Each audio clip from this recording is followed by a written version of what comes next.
You're bleeding on the silk, Mira said, her voice flat. Princess Elara didn't look up from where she knelt beside her bed, crimson droplets spreading across ivory fabric like accusatory roses. Glass glittered around her knees, the remains of a wine goblet she'd hurled at the wall 30 seconds before Mira entered without knocking. I'm aware. Elara pressed her palm against her gown, adding another stain to the collection. Mira crossed the chamber with efficient steps, her plain gray dress whispering against the marble. She carried a basin of water that she set down with deliberate care, then pulled a clean cloth from her apron. Your hand. I can manage. You're making it worse. Mira knelt across from her, close enough that Elara could smell the lavender soap she used. Close enough to see the tightness around her mouth, the way her jaw set when she was biting back words. 2 years of service had taught Mira exactly how much contempt she could convey through silence. Elara extended her hand with a sigh sharp enough to cut. Mira's fingers were cold as she turned Elara's palm upward, examining the gash that ran from thumb to wrist. She worked without gentleness, pressing the cloth against the wound hard enough to make Elara hiss. Shallow. You'll live. What a relief. Yes, Your Highness. We'd all be devastated. Mira's tone could have frosted windows.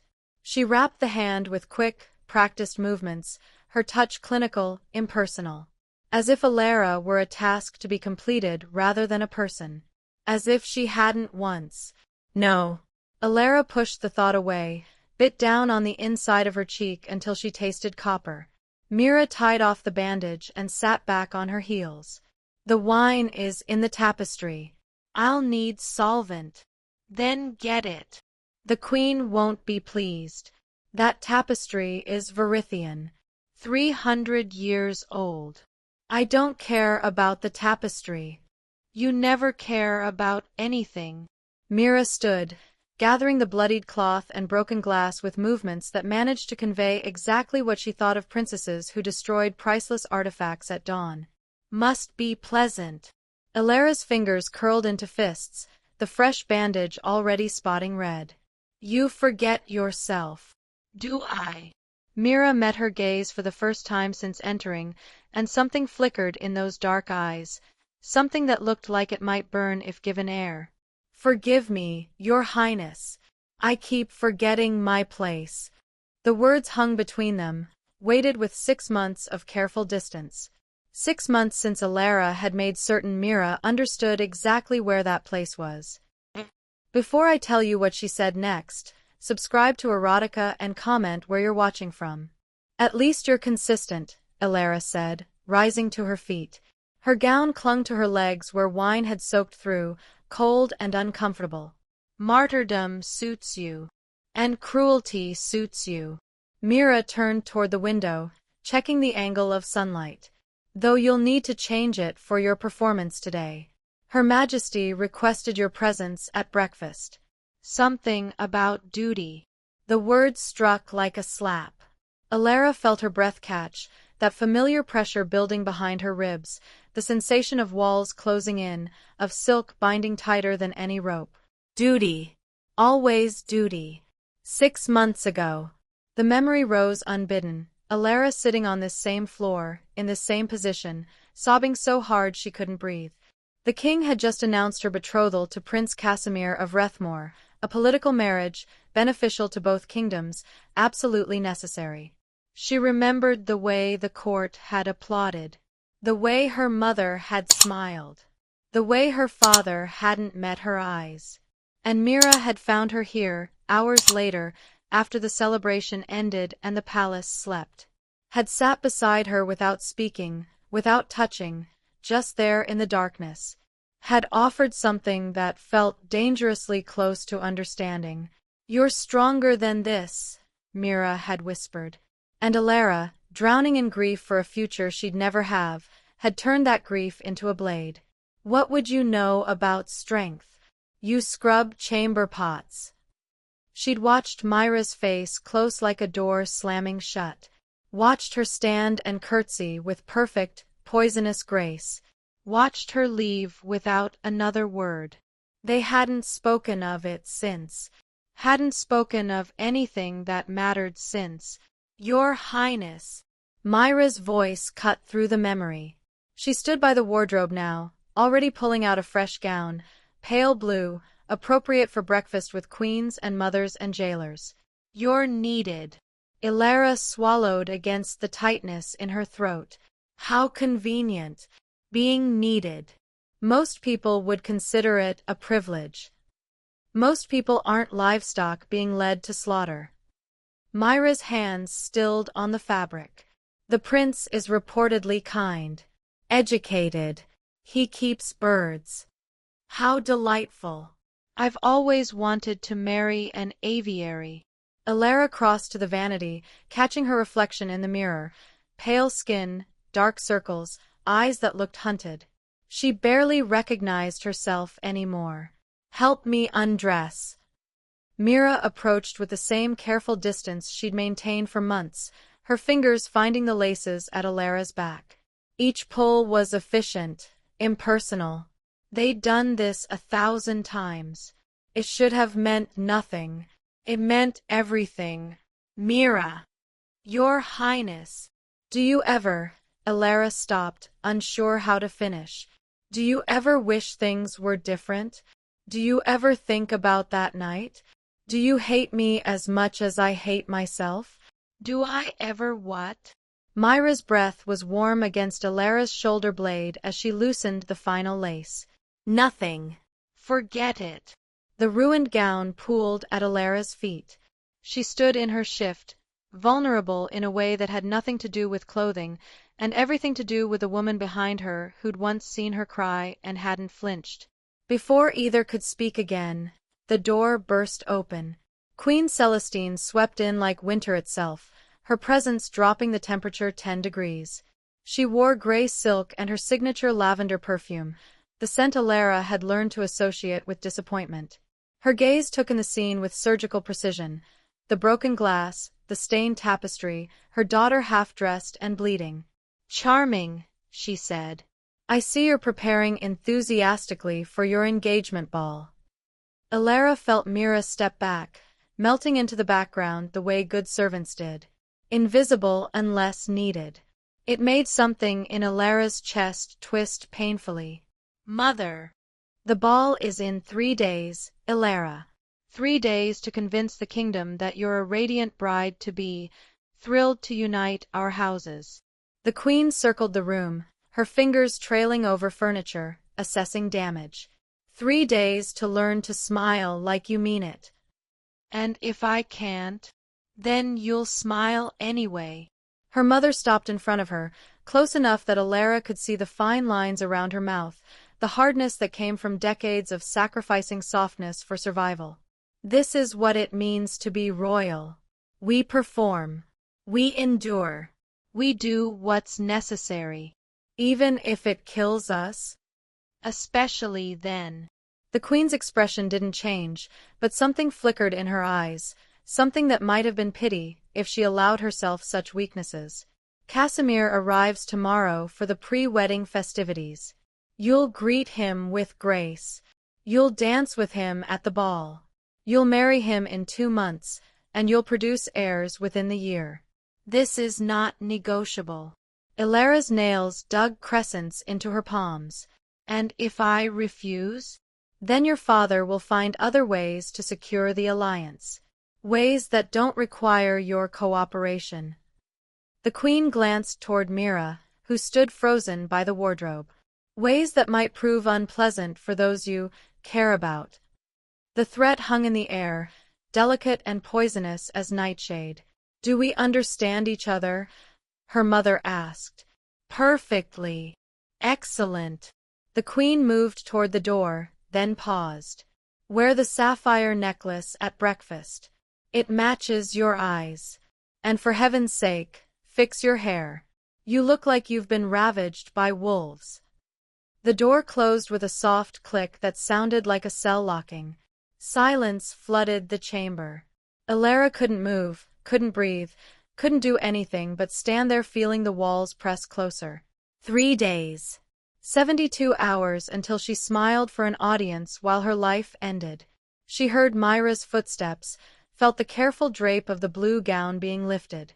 "Your Highness, don't." The word came out broken.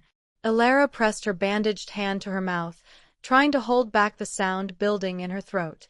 She'd screamed into pillows, she'd shattered glass, she'd done everything but this. She wouldn't cry in front of Mira again. Wouldn't give her that. But her body betrayed her. A sob escaped, then another, and suddenly she was shaking with the force of it, grief and rage and terror all tangled together into something that felt like drowning on dry land. Mira's hands appeared on her shoulders. Not comforting, not gentle, just steady, present. "I'll fetch you water," Mira said quietly. "Don't." Elara grabbed her wrist without thinking, her fingers closing around bone and tendon. "Don't leave, please." Mira went very still. "Your Highness, I can't marry him." The confession spilled out in a whisper, raw and desperate. "I can't do this. But I can't not. Do you understand? There's no way out. There's no." "Then stop making it my problem." The coldness in Mira's voice was worse than any slap. Elara felt her release the wrist as if burned, stepping back with that same carefully blank expression she'd worn for 6 months. "You have everything," Mira said. "Title, wealth, power. You'll marry a prince and live in luxury for the rest of your life. Forgive me if I don't weep for your suffering." "That's not fair." "Fair." Something cracked in Mira's composure. "You want to discuss fair? I watch you destroy yourself daily over a future most people would kill for. I bite my tongue while you throw tantrums and break priceless things and bleed all over silk sheets. And then you grab my wrist and ask me to understand." She moved toward the door, her movements sharp, angry. "Find another audience for your tragedy, Your Highness. I'm done." "Mira, I'll send another maid to finish dressing you." She reached for the handle. Elara's heart hammered against her ribs, panic flooding her veins with ice. If Mira left now, if that door closed, something irrevocable would break between them. Something that was already cracked but not yet shattered. "What if I said I wanted something impossible?"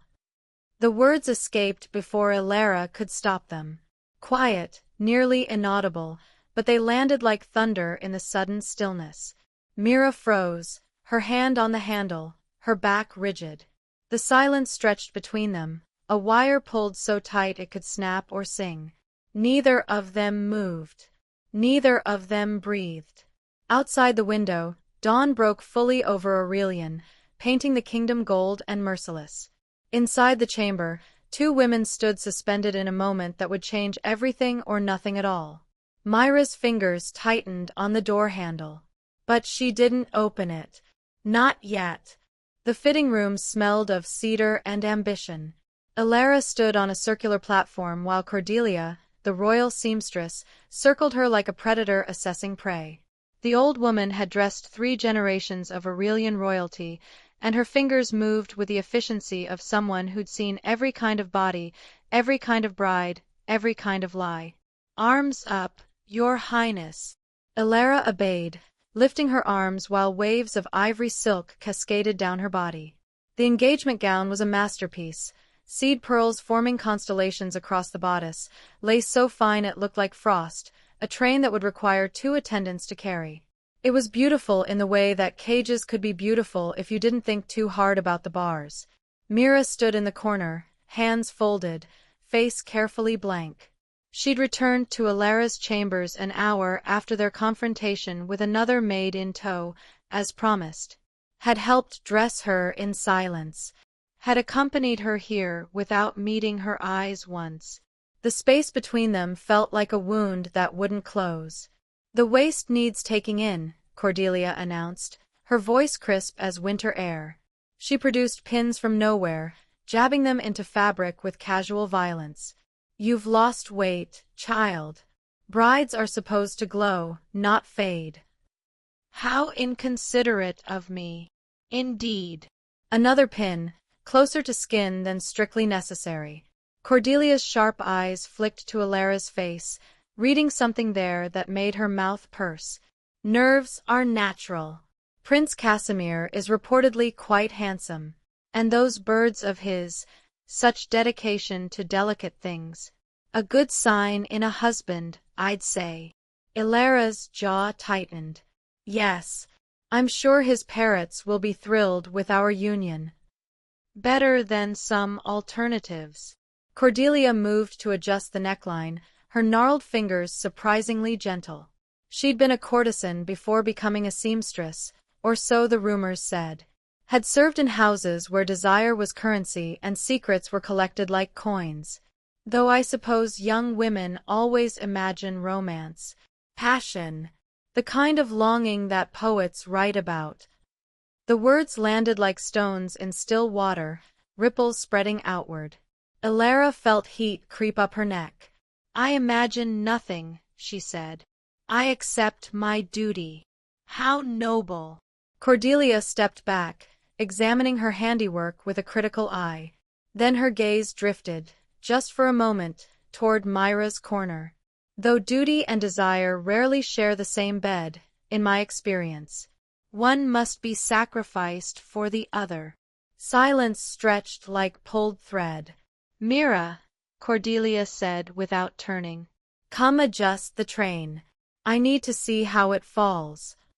Mira approached the platform, her movements careful. She gathered the fabric in her hands, spreading it in a perfect arc around Elara's feet. Her fingertips brushed Elara's ankle, barely, accidentally, and Elara felt that touch like a brand. Their eyes met in the mirror. For 3 seconds, neither looked away. Careful, Your Highness, Cordelia murmured, threading another pin through silk. People see what you don't hide well. Elara's breath caught.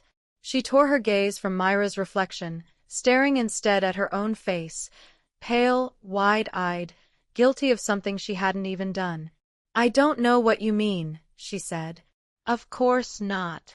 Cordelia smiled, and there was something almost pitying in it. No one ever does.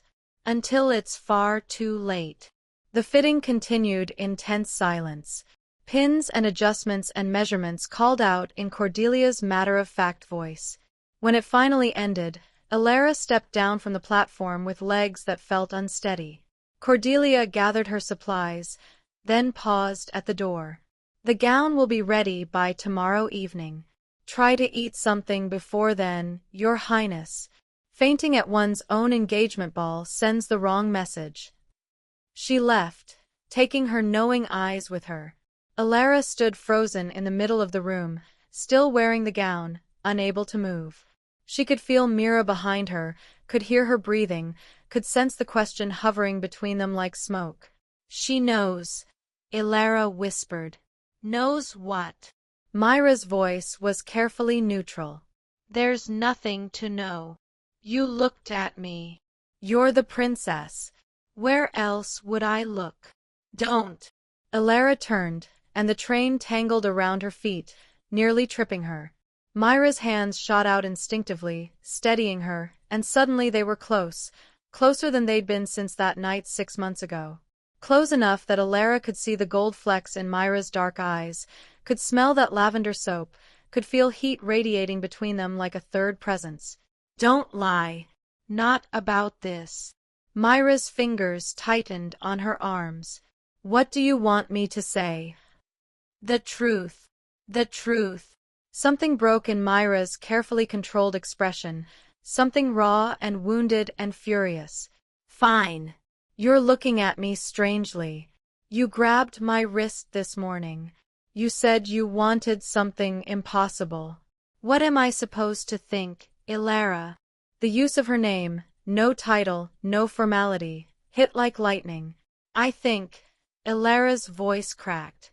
I think that I'm terrified, and you're the only person who doesn't tell me to smile through it. Because I'm a maid. Mira's hands dropped away as if burned.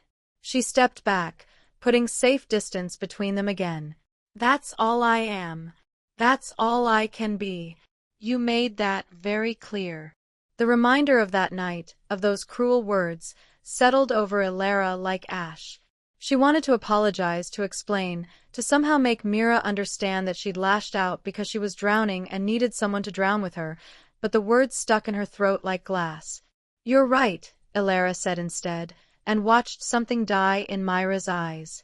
You should go. Yes, Your Highness. Mira moved toward the door with rigid shoulders, each step deliberate. She reached for the handle, and Elara's heart lurched with a horrible certainty that this was it. This was the moment where everything ended before it could begin. But Mira didn't open the door immediately. She stood there, hand on the handle, head bowed. For what it's worth, Mira said quietly, not turning around, I don't think you're a coward. I think you're trapped. But that doesn't make it my problem. It can't. Why not? Because you're going to marry him, Elara. In 2 months, you'll stand at an altar and promise yourself to someone else. And I'll be there watching, because that's what servants do. We watch. We witness. We clean up the mess afterward. Her voice was steady, but Elara could hear the fracture running through it. I can't be part of this. Whatever this is. I can't. She left without another word, pulling the door closed with careful gentleness that somehow hurt worse than slamming. Elara stood alone in the fitting room, drowning in ivory silk, her reflection multiplied in the surrounding mirrors. 100 princesses stared back at her, and every single one looked like a stranger wearing her face. She bit down hard on her knuckle to keep from screaming. Midnight turned the palace gardens into something otherworldly. Elara had escaped through the servants' entrance, a route she'd memorized years ago during a childhood spent fleeing tutors and expectations. The moon hung heavy and full overhead, painting everything silver, and the night-blooming jasmine filled the air with sweetness that felt almost aggressive in its beauty. She hadn't intended to come here. Had spent the evening at a formal dinner with visiting dignitaries, smiling until her face ached, discussing trade agreements and weather patterns while Prince Casimir's arrival loomed like an approaching storm. He would arrive by noon tomorrow. Would bow and kiss her hand and present her with some thoughtful gift. Would be kind and educated and utterly, devastatingly wrong. Her feet had carried her to the garden without conscious thought, seeking the one place in the palace that felt like it belonged to no one. Except someone was already there. Mira sat on a stone bench beneath the old oak tree, illuminated by moonlight, reading. Her dark hair was loose around her shoulders. Elara had never seen it unbound before, and she'd changed from her servant's gray into a simple linen shift. She looked younger like this. Softer. Almost vulnerable. And she was reading after dark in a garden where servants were forbidden, which meant she was breaking at least 3 palace regulations. Elara's breath caught. She should leave. Should turn around and pretend she'd never seen this, never witnessed Mira doing something as dangerous as claiming space that wasn't hers. Instead, she stepped forward. A twig snapped under her foot. Mira's head jerked up, eyes wide and startled. When she saw Elara, something complicated crossed her face. Fear, resignation, and something else that looked dangerously like hope. Your Highness. She stood quickly, the book tumbling from her lap. I was just stealing books from the library. Elara kept her voice cold, authoritative. It was easier than admitting how badly she wanted to know what Mira was reading. Trespassing in restricted areas after dark? Yes. No excuses, no pleading. Mira lifted her chin with that quiet defiance Elara had learned to recognize. Are you going to report me? I should. Then do it. Mira's voice was steady, but her hands trembled slightly at her sides. At least I'd be free of you. The words hit like a slap. Elara took a step closer, drawn by anger or hurt or something she didn't want to name. Free? You think exile is freedom? I think anything is better than this. Mira gestured between them, at the impossible space they occupied. This, Whatever we're doing. This torture of standing close enough to touch and never touching. Of pretending you don't look at me like. She stopped abruptly, closing her eyes. Report me. Please. Make this stop. Elara's heart hammered against her ribs. Like what? Your Highness. Like what, Mira? Silence answered her, thick and charged. The jasmine seemed to intensify, sweet enough to choke on. Somewhere in the distance, an owl called out, lonely and hunting. What were you reading? Elara asked instead of pushing. Mira's eyes opened slowly. Does it matter? Show me. Why? Because I'm asking. For a long moment, Mira just stared at her. Then, with visible reluctance, she bent to retrieve the fallen book. Held it out like an offering or a confession. Elara took it, her fingers brushing Mira's in the exchange. The book was old, leather-bound, its title embossed in faded gold, Songs of the Unspoken. She opened it to a random page, and poetry spilled across the parchment in elegant script. I am the hunger that has no name, the longing kept locked behind teeth. I watch you from the corner of my eye, memorizing the curve of your wrist, the hollow of your throat, the spaces where I am not allowed. The words seemed to burn as she read them. Elara looked up to find Mira watching her with an expression so naked it hurt. It's about forbidden love, Elara said quietly. Yes. Have you read much of it? Every word. Mira's voice was barely a whisper. Multiple times. The air between them felt electric, dangerous. Elara knew she should close the book, return it, walk away. Instead, she found herself moving closer to the bench. Sitting down. The stone was cold through her thin nightgown, grounding her in reality even as everything else felt dreamlike. Read it to me, she said. Your Highness. Elara. When we're alone, call me Elara. Mira's breath hitched. She stood frozen for 3 heartbeats, then sat beside her, not touching, but close enough that Elara could feel the warmth radiating from her skin. Close enough that the distance felt like a choice rather than an accident. Which part? Mira asked. Any part. All of it. I don't care. So Mira read. Her voice was low and slightly rough, like smoke or whiskey. She read about yearning and restraint, about the specific torture of wanting someone you couldn't have, about love that existed in glances and accidental touches and the space between words. The poetry was beautiful and devastating, each verse striking closer to something Elara had been trying not to feel.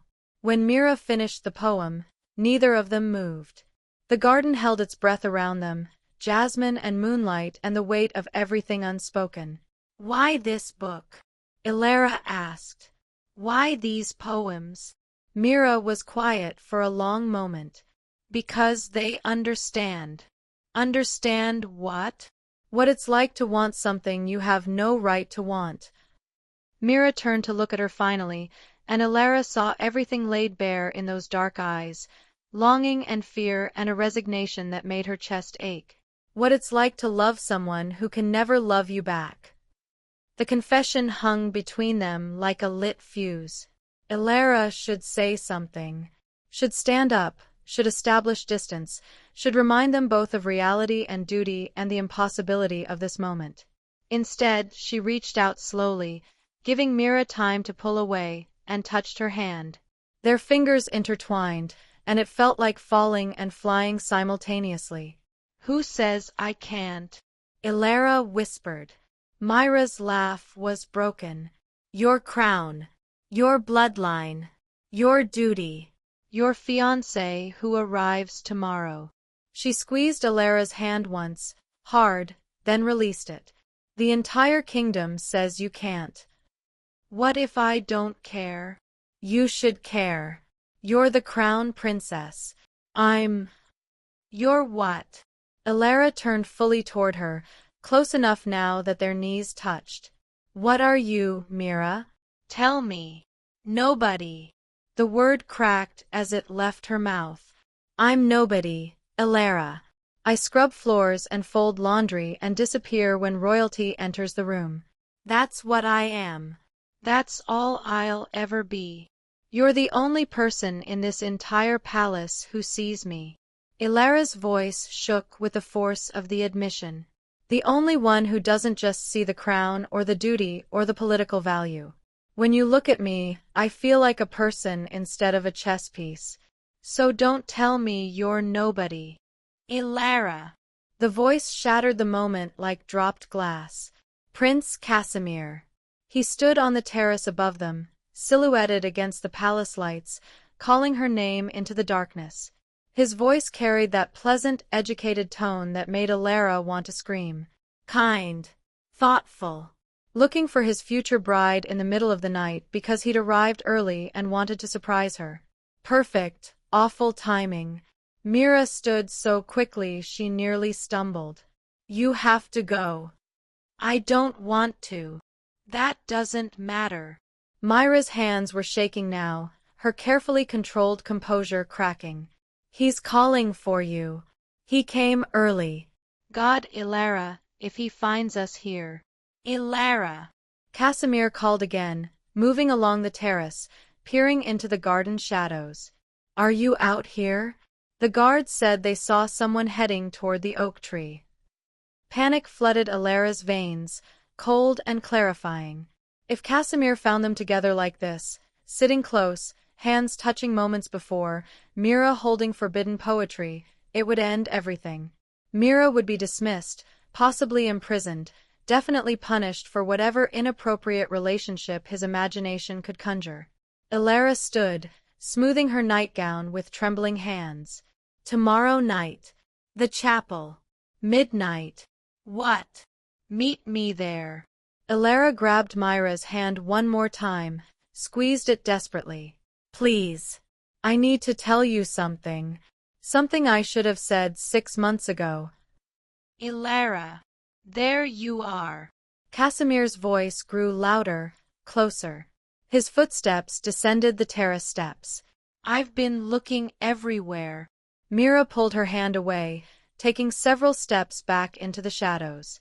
Her eyes were wide, frightened, but something else lived there too, something that looked almost like possibility. Go, Mira whispered. Before he sees. Elara wanted to argue, wanted to stay, wanted to burn the entire palace down if it meant she could have 5 more minutes in this garden with this woman who saw her as human rather than symbol. Instead, she turned and walked toward her future husband's voice, leaving her heart behind on a stone bench with poetry and moonlight and a maid who'd somehow become everything. Casemir, she called out, forcing brightness into her tone. What a wonderful surprise. I didn't expect you until tomorrow. I couldn't wait another moment to see you. He emerged from the darkness, tall and handsome in his traveling clothes, smiling with genuine warmth that made guilt twist in her stomach. Forgive me for arriving unannounced, but the journey was swift and my heart was impatient. He took her hands, the same hands that had held Mira's minutes before, and kissed them with courtly grace. Behind him, in the shadows beneath the oak tree, Mira stood perfectly still. Watching. Witnessing. Her face carefully blank in that way Elara had learned to hate. How romantic, Elara managed, her voice sounding distant even to her own ears. I'm delighted, of course. I brought you something. Casemir produced a small wooden box from his coat. A nightingale. She sings most beautifully at dawn. I thought you might enjoy her company during your morning routine. A bird. He'd brought her a caged bird. Elara felt hysterical laughter bubbling in her throat and swallowed it down. Thank you. It's thoughtful. Shall we walk? I've been traveling all day and could use the exercise. He offered his arm, still smiling that kind, oblivious smile. You can tell me everything I've missed while we were apart. I want to know all your thoughts. All my thoughts. If only you knew. Of course, Elara said, taking his arm. As they walked toward the palace, she risked one glance back. The bench was empty. Mira had disappeared like smoke, taking the poetry book with her, leaving only jasmine and moonlight and the ghost of her warmth where their hands had touched. Elara let Casemir lead her away, already counting the hours until midnight tomorrow. The day of the engagement ball arrived wearing thunder. Storm clouds gathered over Aurelian like spectators waiting for tragedy, dark and heavy with rain that hadn't yet fallen. The air felt thick, electric, as if the sky itself knew something terrible was building and wanted to watch. Elara's chambers swarmed with servants, hairdressers and makeup artists and women whose sole purpose was to transform her into something worthy of Prince Casimir's devotion. They buzzed around her like bees, pulling and painting and perfecting, while she sat motionless in her chair and counted minutes. 11 hours until midnight. Until the chapel. Until Mira.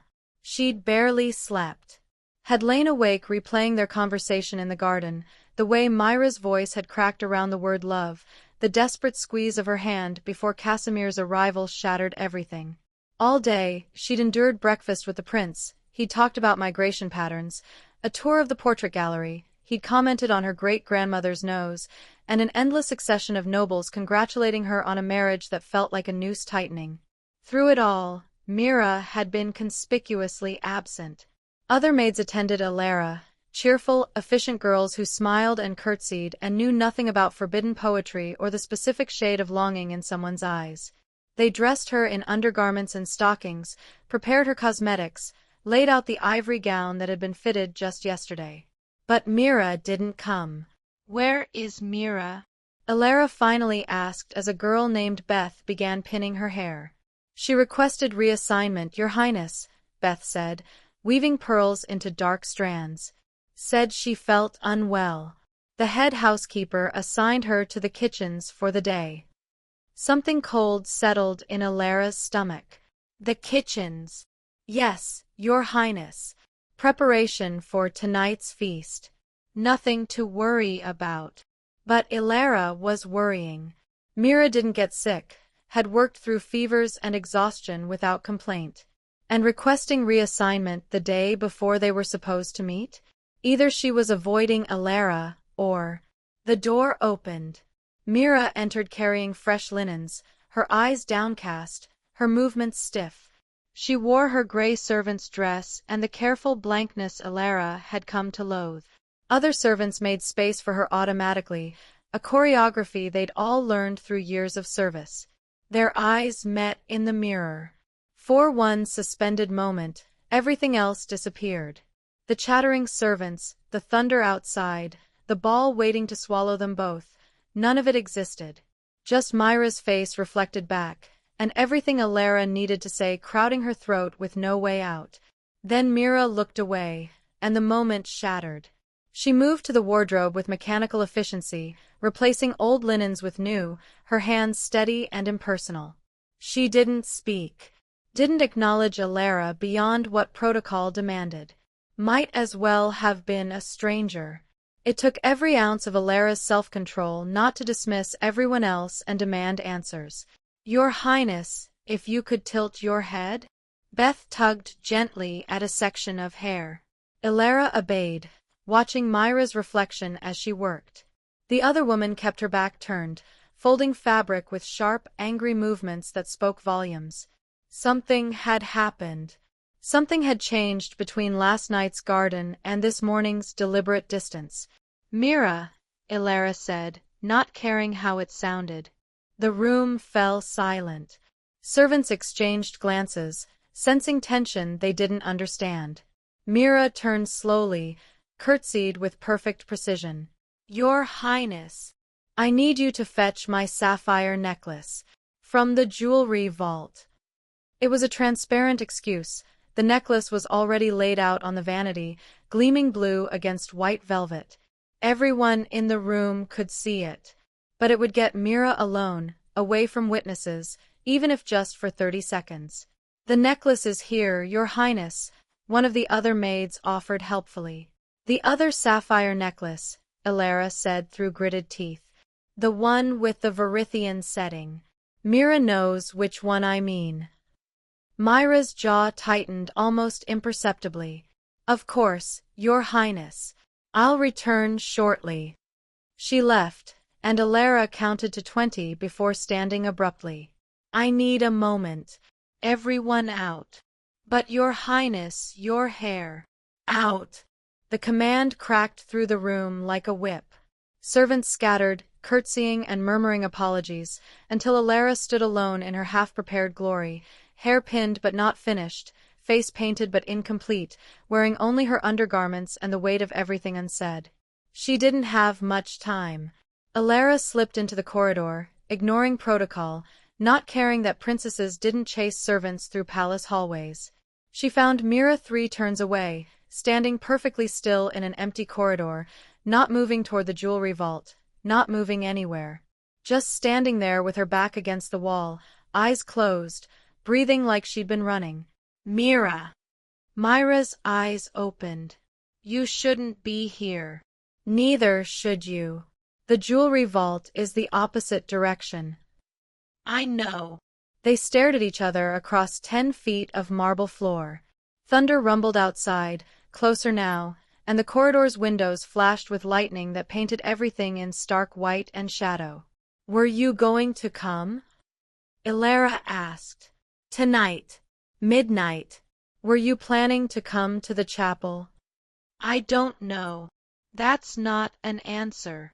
It's the only one I have. Mira pushed off the wall, and there was something desperate in her movements now, the careful control finally fracturing. Do you have any idea what you're asking me to do? What this is? Tell me. You're asking me to hope. The words came out ragged. You're asking me to believe that a princess and a maid could somehow, that we could, she laughed, and it sounded like breaking. You're asking me to fall in love with you, Elara. And I can't do that. I won't survive it. Elara crossed the distance between them before she could think better of it. What if I said it's too late? What if I told you I've been falling since the moment you sat beside me 6 months ago and didn't tell me to stop crying? Then I'd say you're confusing gratitude with love. And I'd say you're lying to yourself. They were close now, close enough that Elara could see the pulse hammering in Mira's throat, could feel the heat radiating off her skin. Close enough that one of them just needed to move an inch and everything would change irrevocably. You're marrying him tomorrow, Mira whispered. In front of hundreds of people. You'll say vows. You'll wear his ring. You'll share his bed. The thought made Elara's stomach turn. I don't want. It doesn't matter what you want. Mira's voice cracked. You're the crown princess. Duty doesn't care about want. And I can't. I won't be the thing you regret. The mistake you look back on when you're queen and wonder what you were thinking. You're not a mistake. Then what am I? The question hung between them, enormous and unanswerable. What could Elara call this? This feeling that consumed her like fire, that made every interaction with Casemir feel like betrayal, that kept her awake at night memorizing the exact shade of brown in Mira's eyes? You're everything I'm not supposed to want, Elara said finally. And the only thing I can't stop wanting. Mira's breath hitched. Her hands came up slowly, hovering near Elara's face but not quite touching, trembling with restraint. This is impossible. I know. We'll be caught. Punished. Destroyed. I know. You'll lose everything. I don't care. And God help her. Elara meant it. Crown, kingdom, legacy. All of it felt meaningless compared to the woman standing inches away, looking at her like she held both salvation and damnation in her hands. Come tonight. Please. Let me tell you everything I should have said months ago. Elara. Footsteps echoed from around the corner. Someone approaching. They sprang apart like guilty children, Mira smoothing her dress, Elara pressing back against the opposite wall. A guard rounded the corner, paused when he saw them, his expression flickering with confusion at finding the princess in her undergarments talking to a maid in a deserted corridor. Your Highness, is everything all right? Fine. I was just... The necklace. Make sure Mira gets the Verithian sapphires. The specific ones. Of course, Your Highness. He looked between them, suspicious but too well trained to ask questions. Elara turned back toward her chambers, every instinct screaming at her to stay, to finish this conversation, to grab Mira's hand and run before reality could catch up to them. Instead, she walked away, each step feeling like abandoning something precious. But just before she turned the corner, she heard it. Midnight. Mira's voice, barely a whisper, but Elara heard it like thunder. She didn't turn around. Didn't dare. Just kept walking, a smile breaking across her face that she couldn't have stopped if she tried. When Mira finally returned with the unnecessary sapphire necklace, the room was full again. Servants resumed their work with renewed efficiency, painting and pinning and perfecting until Elara looked like something from a fairy tale, beautiful, untouchable, absolutely unreal. The ivory gown fit perfectly now, Cordelia's adjustments making it hug every curve while still maintaining royal modesty. The sapphires at her throat caught the light, throwing blue sparks across her collarbone. Her hair was woven with pearls and silver thread, a crown of artistry that must have taken hours but felt like minutes under so many hands. She looked exactly like a princess about to celebrate her engagement. She felt like a prisoner counting hours until execution. Mira worked in silence, helping with the final touches, smoothing fabric, adjusting the train, checking that every detail met royal standards. Her hands were steady now, professional, but when she leaned close to fix a loose pearl, Elara felt her breath against her ear. I'll be there, Mira whispered, so quiet only Elara could hear. I shouldn't, but I will. Then she stepped back, curtsied, and disappeared into the crowd of servants before Elara could respond. The queen arrived moments later, surveying her daughter with critical eyes that missed nothing. Acceptable. You'll do. How flattering. Don't be petulant. It doesn't suit you. The queen circled her once, adjusting the sapphire necklace a fraction of an inch. Casemir is waiting in the ballroom. Half the kingdom is there. You'll enter on your father's arm, dance with the prince, smile until your face hurts, and convince everyone that you're the happiest woman alive. And if I can't? The queen leaned close, her lavender perfume overwhelming. Then you'd better learn to act, darling, because the alternative is worse than anything your imagination can conjure. Thunder cracked directly overhead, loud enough to make the windows rattle. Rain began to fall in sheets, turning the world outside gray and furious. Perfect weather for a celebration, Elara said dryly. Perhaps it's an omen. Of what? That's what omens are, child. You never know until it's too late. The queen moved toward the door, then paused. Your maid, Mira. She's been reassigned. Elara's heart stopped. What? Effective tomorrow. She'll be working in the western wing with the visiting dignitaries. You'll have a new personal maid, someone more appropriate for a married princess. You can't. I can. I have. Consider it done. The queen's smile was thin and sharp as a blade. Sometimes removing temptation is the kindest thing we can do for those we love. She left Elara standing in the center of her chambers, surrounded by her beautiful prison, counting down minutes to a ball she dreaded and a midnight meeting that might be her last chance at something real. 7 hours until she had to smile for the kingdom. 5 hours until she could breathe again. Somewhere in the palace, Mira was being told she was losing the only position that kept them in the same orbit. That after tonight, they'd be separated by protocol and walls and the queen's deliberate cruelty. Elara looked at her reflection one final time. Perfect, polished, every inch a princess. She'd never hated herself more. Outside, the storm raged harder, and the palace bell began to toll, summoning everyone to witness her beautiful tragedy. If you'd risk everything for one night, subscribe to Erotica and tell me where you're watching from.